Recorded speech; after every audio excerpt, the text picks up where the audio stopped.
வணக்கம். வாழ்க வளமுடன். ஆன்மீகமும் மருத்துவமும். நம்ம தமிழ்நாட்டில் இருக்கக்கூடிய பல பொக்கிஷங்கள் நிறைய பேருக்கு தெரியறதே இல்லை. குறிப்பாக நமக்கே தெரியறதில்லை. திருவாரூரில் இருக்கிற தியாகராஜ சுவாமி கோயில்,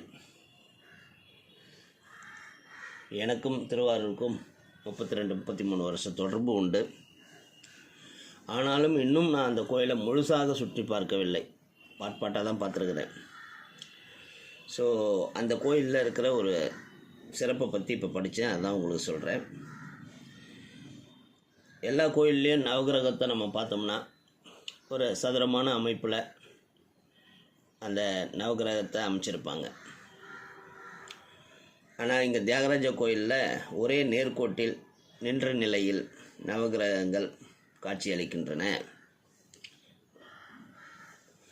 ஏன்னா இங்கே சிவபெருமானே தியாகராஜராக வந்து வீட்டிருக்கும்போது நவகிரகங்களுக்கு தனியே ஆதிக்கம் செலுத்தும் முறை இல்லாமல் அவருக்கு கீழ் அடங்கி இருப்பதாக ஒரு ஐதீகம் சொல்லப்படுகிறது. ஸோ அடுத்த முறை நீங்கள் தியாகராஜர் கோயிலை போனீங்கன்னா கண்டிப்பாக இதையும் பாருங்கள். வாழ்க வளமுடன், நலமே சூழ்க.